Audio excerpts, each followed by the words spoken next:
Dear student, welcome to the another video. যিকোনো হওক আপোনালোকক আকৌ এবাৰ দ্য লাৰ্নিং ডেস্ক ইউটিউব চেনেলত স্বাগতম জনাইছো। আমি অলৰেডি বহুকেইটা ভিডিঅ' আমি আমাৰ ইউটিউব চেনেলত আপলোড কৰিছো। টোটালি থিওৰি বেসড হয়। আপুনি যদি language paper either in Assamese or English prepare কৰি আছে সিটেটৰ কাৰণে দেন অবভিয়াসলি আপুনি তাত গৈ চাব পাৰে। আমি totally construct base According to the syllabus and PYQ, বঢ়িয়াকৈ মাল্টিলিঙ্গুৱেল ভিডিঅ' বিশেষকৈ ল্যাঙ্গুৱেজৰ ভিডিঅ'বিলাক আমি আপলোড কৰি দিছো। আপোনালোকে গৈ ইজিলি চাব পাৰে। যিকি নহওক আমি জানো যে এক্সামৰ প্যাটাৰ্ন বহুত চেঞ্জ হৈছে, কোশ্চেনৰ লেভেল বহুত চেঞ্জ হৈছে, গতিকে আমাৰ প্ৰিপাৰেচন দমদাৰ হ'ব লাগিব, নহলে কিন্তু আমাৰ সিটেটত আমি ভাল মাৰ্ক কেতিয়াও নাপাওঁ। আজি আমি পঢ়িম ভাষা শিকনৰ পদ্ধতি, মেথড অফ ল্যাঙ্গুৱেজ টিচিং, যে আমি ভাষা কেনেকৈ শিক্ষা দিব পাৰো। ইয়াৰ চাৰিটা পদ্ধতি অতি ফেমাস পদ্ধতি, তাৰ পৰা কোশ্চেন অহা প্ৰত্যেকবাৰে দেখা যায়।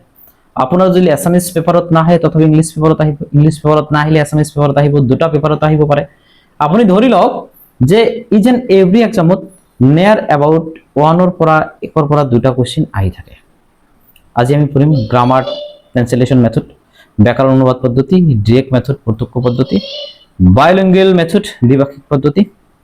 অডিও লিঙ্গুয়াল মেথড শ্রবণ ভাষণ পদ্ধতি। এই চাৰিটা পদ্ধতি আমি বিতংভাৱে পঢ়িম যাতে ইয়াৰ পৰা কনসেপ্টত কোনো ধৰণৰ প্ৰবলেম নহয়। আমাৰ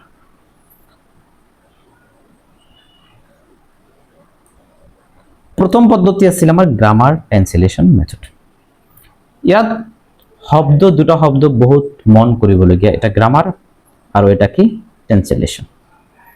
তাৰ মানে এই শব্দ দুটা যে ইয়াত উল্লেখ কৰিছে আপোনাৰ জানিব লাগিব যে এই শব্দ দুটাৰ কি ইম্পৰ্টেন্স ভ্যালু বেছি দিছে, গ্ৰামাৰ আৰু ট্ৰান্সলেশনৰ ভ্যালু বেছি দিছে, ব্যাকৰণ আৰু অনুবাদ পদ্ধতিত এই দুটা শব্দৰ ভ্যালু বেছি দিছে। এইটো আটাইতকৈ কি classical and old school of thought, বহুত পুৰণি এটা পদ্ধতি, নিউ নহয় কিন্তু এইটো নিউ পদ্ধতি নহয়। আৰু ওল্ড পদ্ধতি যদি হয় তেনেহলে আপুনি ভাবিব যে কোনো এটা পদ্ধতি ওল্ড যদি নিউ নহয়, ওল্ড থাকে, দেন অবভিয়াসলি পদ্ধতিটো কি টিচার সেন্ট্রিক, স্টুডেন্ট ফ্রেন্ডলি নহয় বা স্টুডেন্ট সেন্ট্রিক নহয়, শিক্ষার্থী কেন্দ্রিক কিন্তু নহয়, এইটো টিচার সেন্ট্রিক। আৰু এই পদ্ধতি কি পজিটিভ নহয়, মেইনলি নেতিবাচকভাৱে আলোচনা কৰা হয়। এই পদ্ধতি পজিটিভ কিন্তু নহয়, নেতিবাচক পদ্ধতি। এইবিলাক পদ্ধতি বৰ্তমান ইমান ইউজ নাই বা শিক্ষা ব্যৱস্থাত বিশেষকৈ নাকচ কৰি দিয়ে। মডাৰ্ণ এডুকেশ্যন সিস্টেমত এইবিলাক পদ্ধতিৰ গুৰুত্ব ক্ৰমে কমি আহিবলৈ ধৰিছে। যিকি নহওক এই পদ্ধতি কি, এই পদ্ধতিৰ দ্বাৰা কেনেকৈ শিকোৱা হয় আমাৰ জানিব লাগিব। এই পদ্ধতিত কি কৰা হয়, প্ৰথমত নিয়ম শিকোৱা হয়, তাৰ পিছত নিয়মৰ ওপৰত কি কৰা হয়, প্ৰেক্টিস কৰা হয়, বা নিয়মৰ ওপৰত ভিত্তি কৰি কি কৰা হয়, এক্সাম্পল দিয়া হয়। সাপোজ যদি কয় যে third person singular number present indefinite টেন্সত যদি সাবজেক্ট হিসাবে থাকে দেন ভার্বর পিছত এজ বা ইএস যোগ হয়। প্ৰথমত নিয়মখন টিচাৰে লিখি দিব, তাৰ পিছত এই নিয়মৰ ওপৰত কি লৈ আহিব, এক্সাম্পল লৈ আহিব, যে প্ৰথম নিয়ম দেন এক্সাম্পল লিখি দিলে he plays cricket, he eats rice লিখি দিলে। তেনেহলে প্ৰথম কি আলোচনা কৰিলে, নিয়ম আলোচনা কৰিলে, দেন তেনেহলে আমি অবভিয়াসলি বুজিম যে পদ্ধতিখন কেনেকৈ চলে, নিয়মৰ পৰা কি লৈকে এক্সাম্পল লৈ চলে, মানে ৰুলস টু এক্সাম্পল লৈ চলে পদ্ধতি। আৰু আপুনি জানে যে রুলস টু এক্সাম্পল লৈ যদি কোনো পদ্ধতি চলে দেন এই পদ্ধতি কি নহয়, ন্যাচারাল নহয়। এতিয়া আপুনি চাওক যে আপুনি ইংলিশ ল্যাঙ্গুৱেজ শিকিব, এতিয়া আপুনি যেতিয়া ইংৰাজী ভাষা শিকিব আপোনাক কি কৰা হ'ব, আপোনাক নিয়মৰ কথা প্ৰথমত শিকোৱা হ'ব, যে প্ৰথম তুমি ৰুলস পঢ়া, নিয়ম পঢ়া, তাৰ পিছত আপুনি কি কৰিব, আপুনি এক্সাম্পল প্ৰেক্টিচ কৰিব। আৰু আপুনি যদি কোৱা হয় যে তুমি আগত কি কৰা ৰুলছ পঢ়িব নালাগে, তুমি আগত কি পঢ়া, আগত ভালকৈ ৰিডিং পঢ়া, ৰিডিং পঢ়ি আগত প্যাটাৰ্নটো চোৱা যে সাবজেক্ট যদি হি আছে তেনেহলে ভাৰ্বৰ পিছত কি প্ৰেজেন্ট ইনডিফিনিট টেন্সত ভাৰ্বৰ পিছত এছ বা ইএছ ব্যৱহাৰ কৰিছে। তুমি যেতিয়া প্যাটাৰ্নটো সম্পূৰ্ণকৈ চাবা দেন তুমি অবভিয়াসলি বুজিবা যে কি যে সাবজেক্ট যদি হি থাকে তেনেহলে ভাৰ্বৰ পিছত এছ বা ইএছ যোগ হৈছে, তেনেহলে তুমি সেই প্যাটাৰ্নৰ পৰা এটা নিয়ম বনাব পাৰিবা। যেতিয়া তুমি নিজেই প্যাটাৰ্নৰ পৰা নিয়ম বনাব পাৰিবা তেতিয়া তোমাৰ কাৰণে বুজাত সুবিধা হ'ব, তোমাৰ কাৰণে জনাত সুবিধা হ'ব আৰু মনত বেছি দিন থাকিব। কিন্তু আমাৰ এই গ্ৰামাৰ ট্ৰান্সলেশন মেথড ব্যাকৰণ অনুবাদ পদ্ধতিত কি কৰা হয়েছে, ইয়াত আগত ৰুলসৰ গুৰুত্ব বেছি দিয়া হৈছে যে আগত তুমি ৰুলস জানি লোৱা দেন তুমি কি কৰা এক্সাৰসাইজত যোৱা দেন তুমি এক্সাম্পলত যোৱা তাৰ পিছত তুমি কি কৰা প্ৰেক্টিস কৰা। তেনেহলে কি এইটো ন্যাচাৰাল নহয়, এইটো হৈছে আৰ্টিফিশিয়াল এটা পদ্ধতি। তাৰ মানে আমি কষ্টকৈ আগত ৰুল শিকিব লাগিব দেন এক্সাম্পলত আমাৰ ড্ৰিল এন্ড প্ৰেক্টিস কৰিব লাগিব, এইটো হৈছে কি ন্যাচাৰাল নহয়। গতিকে এই পদ্ধতি যে আছে যি পদ্ধতি কৰ পৰা কলৈ চলে, যি পদ্ধতি ৰুলসৰ পৰা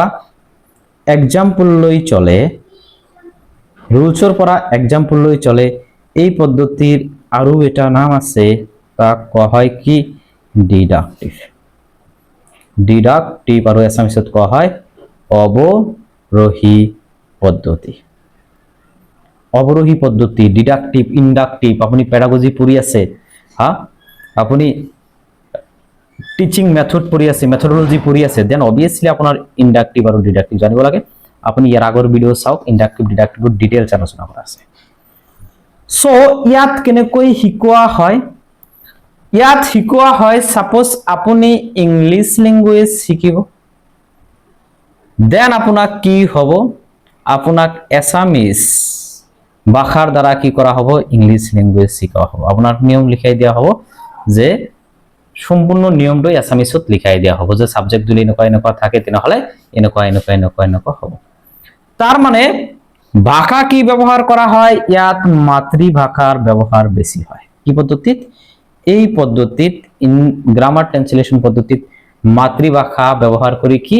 টাৰ্গেট ল্যাঙ্গুয়েজ শিকোৱা হয়। টাৰ্গেট ল্যাঙ্গুয়েজ আইদাৰ এটো কি হ'ব পাৰে, ইংলিশ হ'ব পাৰে, হিন্দি হ'ব পাৰে, যিকোনো টাৰ্গেট ল্যাঙ্গুয়েজ হ'ব পাৰে। মাতৃভাষা ব্যবহাৰ কৰি টাৰ্গেট ল্যাঙ্গুয়েজ কি কৰা হয় শিকোৱা হয়। যিকি নহওক এই পদ্ধতিত যেতিয়া কোনো এটা পদ্ধতি এটা বস্তু জানি লওক, যেতিয়া কোনো এটা পদ্ধতি ৰুলসৰ ওপৰত বেছি ফোকাস কৰে মানে নিয়মৰ ওপৰত বেছি ফোকাস কৰে, আলটিমেটলি কি এটো গ্ৰামাৰৰ ওপৰত বেছি ফোকাস কৰিলে, গ্ৰামাৰৰ ওপৰত বেছি ফোকাস কৰিছে মানে কি ৰাইটিং এৰ ওপৰত ফোকাস বেছি কৰিলে, কথনতকৈ লিখনৰ ওপৰত বেছি ফোকাস কৰিলে, লিখনৰ ওপৰত বেছি ফোকাস কৰিলে মানে কি ইয়াক ফৰ্মালি বেছি ব্যৱহাৰ কৰা হয়। আৰু আপুনি ষ্টিফেন ক্ৰিশ্চিয়ান পঢ়িছে, যেতিয়া ৰুলসৰ ওপৰত বেছি ফোকাস কৰে তেতিয়া ভাষাৰ যিখন সাবলীলতা, ভাষা কোৱাৰ যিখন মসৃণ বা ফ্লুয়েন্সি যিখন, এই ফ্লুয়েন্সি কি হ'ব সাফাৰ কৰিব। আপুনি চাওক ভাৰতবৰ্ষৰ মানুহ যেতিয়া ভাষা কয়, ভাষা ইমান কি নহয় ফ্লুয়েন্ট নহয় তেওঁলোকে, কিন্তু তেওঁলোকে কওঁতে কি গ্ৰামাৰৰ কথা চিন্তা কৰে, গ্ৰামাৰ যাতে ভুল নহয় ইয়াৰ কথা চিন্তা কৰোতে কৰোতে ভাষাৰ ফ্লুয়েন্সি লেভেলৰ ওপৰত কি পৰে ইম্প্যাক্ট পৰে। গতিকে যেতিয়া আপুনি কোনো ওয়েস্টাৰ্ন যাৰ মাতৃভাষা ইংলিশ, তেও যেতিয়া ইংলিশ কব তেও কিন্তু গ্ৰামাৰ নকৰে, ইংলিশ পঢ়তে পঢ়তে তেও গ্ৰামাৰ শিকে, তেও কিন্তু ফ্লুয়েন্সি সাফাৰ নকৰে। কিয়ৰ কাৰণে নকৰে, কাৰণ তেও গ্ৰামাৰৰ ওপৰত ইমান গুৰুত্ব নিদিয়ে, তেও ন্যাচাৰাল প্ৰসেসৰ ওপৰত গুৰুত্ব দিয়ে। তেও কি কৰে ইংলিশ পঢ়ি পঢ়ি তেও গ্ৰামাৰ শিকিছে, ইংৰাজী পঢ়ি পঢ়ি তেও গ্ৰামাৰ শিকিছে, গ্ৰামাৰ পঢ়ি পঢ়ি ইংৰাজী শিকা নাই। এতিয়া আমাৰ এই গ্ৰামাৰ ট্ৰান্সলেশন মেথড হৈছে আমাৰ গ্ৰামাৰ পঢ়ি পঢ়ি কি কৰিব লাগিব, আমাৰ ইংৰাজী শিকিব লাগিব। আৰু ইয়াত আৰু কি ট্ৰান্সলেশনৰ ওপৰত মানে অনুবাদৰ ওপৰত কি কৰা হয় বেছি গুৰুত্ব প্ৰদান কৰা হয়। যেতিয়া অনুবাদ ট্ৰান্সলেশনৰ ওপৰত অনুবাদৰ ওপৰত গুৰুত্ব প্ৰদান কৰা হয়, তাৰ মানে মিনিং এৰ ওপৰত বেছি গুৰুত্ব প্ৰদান কৰিছে। মিনিং কোনে বহন কৰে, মিনিং বহন কৰে ওয়াৰ্ডে বহন কৰে, গতিকে এই গ্ৰামাৰ ট্ৰান্সলেশন মেথডৰ একক কি এই গ্ৰামাৰ ট্ৰান্সলেশন মেথডৰ একক হৈছে ওয়াৰ্ড এই কথাটো কিন্তু আপোনাৰ মনত ৰাখিব লাগিব আপুনি সাগে এতিয়া গ্ৰামাৰ ট্ৰান্সলেশন মেথড অলপ হলেও বুজি পাইছে যে আমি গ্ৰামাৰ আৰু অনুবাদৰ দ্বাৰা আমি ভাষা শিকিম এটো বহুত পুরনো এটা বহুত এটা কি পুরনো এটা ধারণা এটো নতুন ধারণা নহয় কেনেকৈ নতুন ধারণা নহয় কারণ ইয়াত বাচ্চা ইমান ব্রেন খটাব না লাগে ইয়াত শিশুৱে ইমান ব্ৰেন নখটায় ইয়াত শিশুৱে অ্যাক্টিভ বেশি না থাকে আপুনি যেতিয়া প্ৰথমতে ৰুলস লিখাই দিব তাৰ পিছত ৰুলসৰ ওপৰত যেতিয়া প্ৰ্যাকটিস কৰাই দিব এক্সাম্পল দিব তেতিয়া শিশুৱে ইমান ব্ৰেন না খাটাব কিন্তু আপুনি ভাবক যে আপুনি প্ৰথমত কি কৰিলে আপুনি প্ৰথমত তাক এক্সাম্পল দিলে যে পড়াই থাকতে এক্সাম্পল দিলে যে হি ইটস তার পিছত আপুনি দিলে যে শি ইটস তার পিছত আপুনি দিলে রাম ইটস তার পিছত আৰু এনেকুৱা কি দিলে বহুত এক্সাম্পল দিলে তেও এই এক্সাম্পলৰ পৰাই কি কৰিব নিয়ম বনাব যে সাবজেক্ট থাৰ্ড পাৰসন সিঙ্গুলাৰ কাৰণে ভাৰ্বৰ পিছত এস বা ই যোগ হৈছে কিন্তু ইয়াত তেওঁলোকে কিন্তু ব্রেন খটাব ইয়াত তেওঁলোকে ব্রেন খটাব কিন্তু আপুনি যেতিয়া নিয়ম লিখাই দিছে তেতিয়া তো ব্রেন খটাৰ কোনো প্ৰশ্ন নহয় গতিকে যেতিয়া স্টুডেন্ট ব্ৰেন কোনো এটা প্ৰসেস কোনো এটা শিক্ষণ ব্যৱস্থাত নখটায় সেই ব্যৱস্থা আপেক্ষিকভাৱে কি পুৰণি ব্যৱস্থা আৰু এই ব্যৱস্থাৰ বৰ্তমান পেডাগজিৰ গুৰুত্ব বহুত কমি গৈছে যিকি নহওক আৰু এই ব্যৱস্থা হৈছে কি টিচাৰ সেন্ট্ৰিক তাৰ মানে টিচাৰৰ বেছি গুৰুত্ব দিয়া হয় এই ব্যৱস্থা সেই যে গ্ৰামাৰ ট্ৰান্সলেশন মেথড হৈছে কি টিচাৰ সেন্ট্ৰিক ইয়াত মাদাৰ টাং মাতৃভাষাৰ ব্যৱহাৰ কৰা হয় ইউজ ফর টিচিং এর ক্ষেত্রে মাতৃভাষার ব্যবহার করা হয় ইংলিশ পড়াবো ইংরাজি পড়াবো তথাপিও অ্যাসামিজ ব্যবহার করে ইংরাজি পড়াবো গ্রামারের উপর বেশি গুরুত্ব দিয়ে আর ট্রান্সলেশনের উপর বেশি গুরুত্ব দিয়ে এখন পড়াইছো ডিডাক্টিভ অ্যাপ্রোচ ফলো করে ডিডাক্টিভ অ্যাপ্রোচ আকো লিখি দিছো ডিডাক্টিভ অ্যাপ্রোচ মানে কি রুলস তার পিছত ৰুলসৰ পৰা কি আহে এক্সাম্পল নিয়মৰ পৰা এক্সাম্পল উদাহৰণ লৈকে এই পদ্ধতি গতি কৰে গতিকে প্রথমত কি করে শিক্ষার্থী মাতৃভাষার বাক্য লক্ষ্য করি ভাষা অনুবাদ করে শিক্ষার্থী ভাষা অনুবাদ করিব যে দা বয় স্পেলিং মানে লৰাজনে খেলি আছে লৰাজনে খেলি আছে মানে কি দা বয় স্পেলিং ইয়াত এই ভাষা ব্যবহার কৰি এই ভাষা শিকি আছে ইয়াত এই ভাষা ব্যবহাৰ কৰি এই ভাষা শিকি আছে যি কি নহওক তার মানে এই গ্রামার ট্রান্সলেশন মেথডত গ্রামারের গুরুত্ব বেশি দিয়া হয় আর ট্রান্সলেশনের গুরুত্ব বেশি দিয়া হয় যেতিয়া ট্রান্সলেশনের গুরুত্ব বেশি দিয়া হয় তখন মিনিং এর গুরুত্ব বেশি দিয়া হয় মিনিং এর গুরুত্ব যেতিয়া বেশি দিয়া হয় আলটিমেটলি ই ওয়াৰ্ডৰ গুৰুত্ব আহি পৰিব কারণ ওয়ার্ডে তো মিনিং ক্যারি করে ওয়ার্ডে কি করে মিনিং ক্যারি করে তেনেহলে আপুনি সাগে এতিয়া বুজিছে যে গ্রামার ট্রান্সলেশন মেথড ব্যাকরণ অনুবাদ পদ্ধতি কি এই পদ্ধতি কিন্তু ন্যাচারাল নহয় কেনেকৈ ন্যাচারাল নহয় কারণ আপুনি তো তাক কি বুঝালে তাক আগত পুরা নিয়মখন পুরা রাট্টা মারি দিলে তার পিছত হি নিয়মৰ পৰা হে এক্সাম্পলত কল কিন্তু নিয়মখন তেও তো নবনালে তেও তো নিয়ম নবনালে নিয়মখন আপুনি হে রাট্টা মারি দিলে গতিকে এটা ন্যাচারাল নহয় আপুনি তাক মানে স্পুন ফিডিং কৰিলে আপুনি তাক মানে স্পুন ফিডিং মানে একবাৰ চামুচ দি উঠাই আপুনি খুৱাই দিলে ইতেও ব্ৰেন ইমান ব্যবহাৰ নকৰিব এতিয়া তেও ব্ৰেন ইমান ব্যবহাৰ নকৰিব তেও ইনএক্টিভ থাকিব বেছিভাগ গতিকে সেই কারণে গ্রামার ট্রান্সলেশন মেথড ব্যাকরণ অনুবাদ পদ্ধতি পেডাগজিত এতিয়া গুরুত্ব কম কিন্তু হয় কিছু সাবজেক্ট ম্যাটারত গ্রামার ট্রান্সলেশন মেথড ব্যাকরণ অনুবাদ পদ্ধতি লাগে যিকোনো হোক বহুত আলোচনা করা হল আপনি যদি বুঝিছে তেনেহলে আপনি জীবনত না পারে এতিয়া আহক ডিরেক্ট মেথড এই ডিরেক্ট মেথড যিখন আছে গ্রামার ট্রান্সলেশন মেথডৰ একেবাৰে অপোজিট ইয়াত কি হবো ইয়াত মাদাৰ টনৰ কোনো ব্যবহাৰই নহব সেকেন্ড কোনো মাদাৰ টন মানে কি কোনো ল্যাঙ্গুয়েজৰ ব্যবহাৰই নহব মানে সেকেন্ড কোনো ল্যাঙ্গুয়েজৰ ব্যবহাৰই নহব মাদাৰ টন এই কাৰণে কোৱা হল যে মাতৃভাষাৰ কোনো ব্যবহারই নহব এতিয়া সাপোজ ইংলিশ শিকি আছে কোনো এটা স্টুডেন্টে ইংলিশ শিকি আছে ইংলিশ থ্ৰু দা ইংলিশৰ জৰিয়তে ইংলিশ শিকিব লাগিব ইয়াত সেকেন্ড ল্যাঙ্গুয়েজ ব্যবহাৰ কৰা ৰেস্ট্ৰিক্টেড ব্যবহাৰ নকৰিব ন্যাচাৰাল মেথড বুলি কোৱা হয় ৰিফৰ্ম মেথড কোনটো ৰিফৰ্ম মেথড আগৰ মেথডটো গ্ৰামাৰ ট্ৰান্সলেশন মেথডটো ৰিফৰ্ম কৰিছে target language is used in the classroom target ল্যাঙ্গুয়েজটো ব্যবহাৰ কৰিব আপুনি যদি ফ্ৰান্স শিকি আছে দেন ফ্ৰান্স ব্যবহাৰ কৰি আপোনাক ফ্ৰান্স শিকাব মাদাৰ টং ব্যৱহাৰ নহব এইবিলাক কিন্তু জানিব লাগিব মাদাৰ টং একেবাৰে ব্যৱহাৰ নহব একেবাৰে না The unit of teaching is sentence. ইয়াত কিহৰ ওপৰত গুৰুত্ব দিব সেন্টেন্সৰ ওপৰত গুৰুত্ব দিব ইয়াত কিহৰ ওপৰত গুৰুত্ব দিয়া হ'ব সেন্টেন্স সেন্টেন্সৰ ওপৰত কি গুৰুত্ব দিছে বুলি কৈছে কাৰণ ইয়াত গ্ৰামাৰত কৈ কিছু কিহৰ ওপৰত বেছি গুৰুত্ব দিয়ে স্পিকিংৰ ওপৰত বেছি গুৰুত্ব দিয়ে গ্ৰামাৰৰ গুৰুত্ব ইয়াত কম গুৰুত্ব কিহৰ পিছত স্পিকিং কথনৰ ওপৰত গুৰুত্ব দিয়ে এতিয়া কথন কথা এটা কোনে বনাব সেন্টেন্সই বনাব সেই কাৰণে ইয়াৰ একক হৈছে কি সেন্টেন্স ইন্ডাকটিভ এপ্ৰোচ ফলো কৰে আগত ডিডাকটিভ এপ্ৰোচ ফলো কৰিছিল এতিয়া ইন্ডাকটিভ এপ্ৰোচ ফলো কৰিছে কেনেকৈ ইন্ডাকটিভ এপ্ৰোচ ফলো কৰিছে প্ৰথমত ষ্টুডেন্ট পঢ়িতে হি ইটস চাব তাৰ পিছত চাব ৰাম ইটস চাব তাৰ পিছত চাব সীতা ইটস চাব সীতা প্লেস চাব তাৰ পিছত চাব হি গোস চাব তেওঁলোকে এইবিলাক চাই বুজিব যে প্ৰেজেন্ট ইনডিফিনিট টেন্সৰ সাবজেক্ট যদি থাৰ্ড পাৰসন সিঙ্গুলাৰ নাম্বাৰ হয় ভাৰ্বৰ পিছত এস বা ইএস যোগ হয় তাৰ মানে এইটো গতি কৰিব কলৈকে এইটো গতি কৰিব এক্সাম্পলৰ পৰা কি লৈকে গতি কৰিব এক্সাম্পলৰ পৰা ৰুল লৈকে গতি কৰিব এক্সাম্পল প্ৰথমত তেওঁলোকে পাব পঢ়ি কেনে এক্সাম্পল ওলাব তাৰ পিছত তেওঁলোকে ৰুলছ বনাব যেতিয়া তেওঁলোকে ৰুলছ বনাব তেওঁলোকে ৰুলছ না পাহৰিব কাৰণ নিজে আৱিষ্কাৰ কৰা হয় সেইটো তো নিজে নাপাহৰে গতিকে নাপাহৰিব সেই কাৰণে ইয়াক কোৱা হৈছে ন্যাচাৰেল প্ৰসেস যেতিয়া গ্ৰামাৰক মোটামুটি ভাবে নাকচ কৰিছে একেবাৰে নাকচ কৰা নাই ইয়াত ডিৰেক্ট মেথডত কৈছে যে গ্ৰামাৰক স্পেসিফিক ভাবে শিকোৱা নহব যেতিয়া ল্যাঙ্গুৱেজ পঢ়ি ল্যাঙ্গুৱেজৰ নিয়ম ডিডাক্ট কৰিব ল্যাঙ্গুৱেজ পঢ়াৰ পিছত তেও কি কৰিব ল্যাঙ্গুৱেজৰ নিয়ম ডিকোড কৰিব তাৰ মানে গ্ৰামাৰক মানে স্পেশাল ভাবে গুৰুত্ব দিয়া নাই আৰু যেতিয়া পঢ়াৰ ওপৰত বেছি গুৰুত্ব দিছে তাৰ মানে স্পিকিংৰ ওপৰত বেছি গুৰুত্ব দিছে লিসেনিং স্পিকিং থাকিলে আলটিমেটলি লিসেনিংৰ ওপৰত গুৰুত্ব আহি যাব গতিকে এই পদ্ধতি আৰোহী পদ্ধতি ইন্ডাকটিভ আৰোহী পদ্ধতিৰ ওপৰত চলে যিকি নহওক আপুনি দুটা পদ্ধতি গ্ৰামাৰ ট্ৰান্সলেশন মেথড আৰু ডাইৰেক্ট মেথড যদি জানিছে গুৰুত্বপূৰ্ণ দুটা বস্তু কভাৰ হৈ গৈছে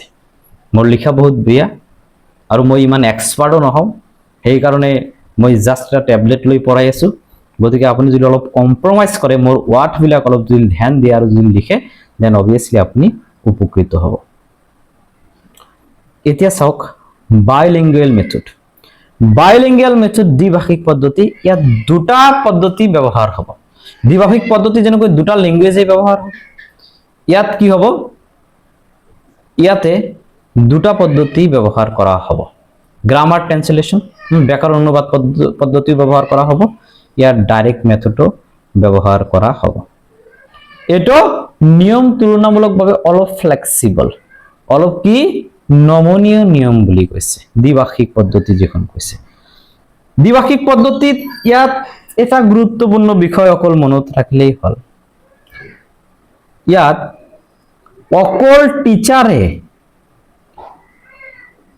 অকল টিচাৰে মাদাৰ টাং ব্যৱহাৰ কৰিব পাৰিব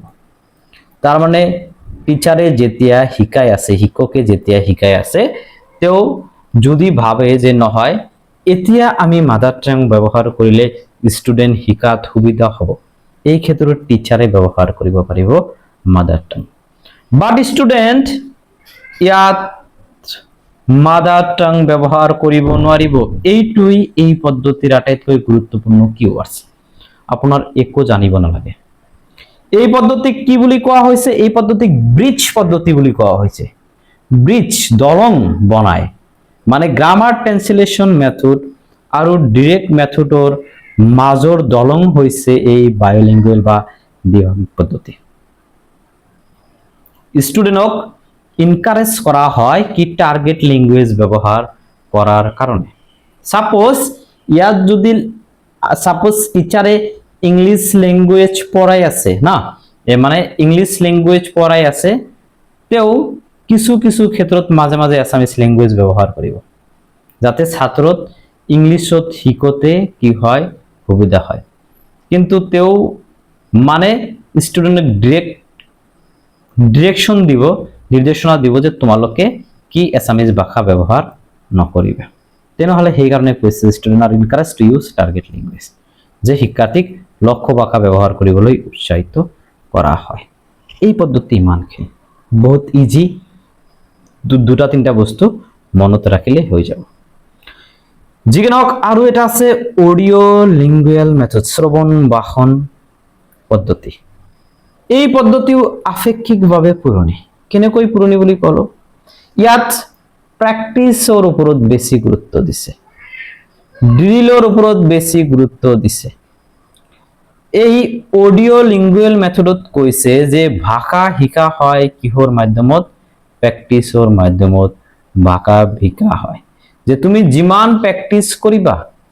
যিমান তুমি প্ৰেক্টিছ কৰিবা অনুশীলন কৰিবা সিমান তুমি ভাষা শিকিবা গতিকে যেতিয়া ড্ৰিল এণ্ড প্ৰেক্টিছৰ কথা যেতিয়া কোৱা হয় তাৰ মানে তেতিয়া কি মিনিং অৰ্থক নাকচ কৰা হয়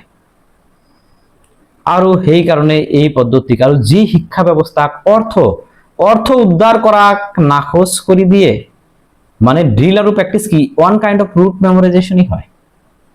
তাৰ মানে বাৰে বাৰে বস্তুটো ৰিপিট হ'ব অৰ্থ উদ্ধাৰ নকৰাকৈ গতিকে তাক কি কৰিছে নাকচ কৰি দিয়ে পেডাগজি ইমান গুৰুত্ব নিদিয়ে এই পদ্ধতিক আৰ্মি মেথড বুলি কোৱা হয় এই পদ্ধতিক কি বুলি কোৱা হয় আৰ্মি মেথড বুলি কোৱা হয় আৰ্মি বিলাকে সব স্পিকিংৰ ওপৰত বেছি গুৰুত্ব দিয়ে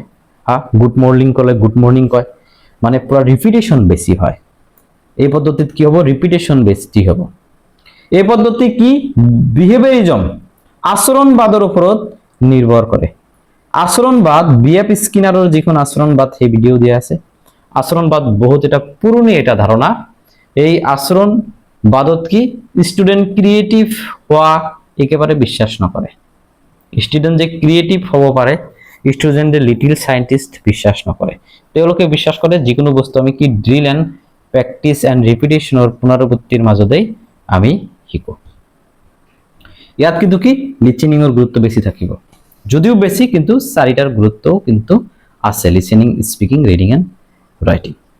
যিকোনক আমি চাৰিটা পদ্ধতি পঢ়িলো ভেৰি ইজি ভেৰি কম্পেক্ট ওয়েত পঢ়িলো মই ভাবো আপুনি যদি ইয়াৰ পৰা পঢ়িছে নোটস বনাইছে কোশ্চেন চাইছে আপুনি ল্যাঙ্গুৱেজ পেপাৰ পঢ়োতে অবিয়াসলি ল্যাঙ্গুৱেজ ভাষাটো অলপ যাচাই কৰি ল'ব আপুনি যদি এছামিজ সলভ কৰিব চাব কাৰণ পেডাগজিত কি হয় ইংলিশ ল্যাঙ্গুৱেজ অতি সহজে ধৰিব পৰা যায় কিন্তু এছামিজ ল্যাঙ্গুৱেজ এই যে ইন্ডাক্টিভ ডিডাক্টিভ ইয়াত আৰোহী অৱৰোহী কি ব্যৱহাৰ কৰিব আপোনাৰ মাথা ঘূৰাই দিব পাৰে গতিকে আপুনি ল্যাঙ্গুৱেজৰ প্ৰতি সচেতন হওক যিকি নহওক থ্যাংক ইউ ভেৰি মাচ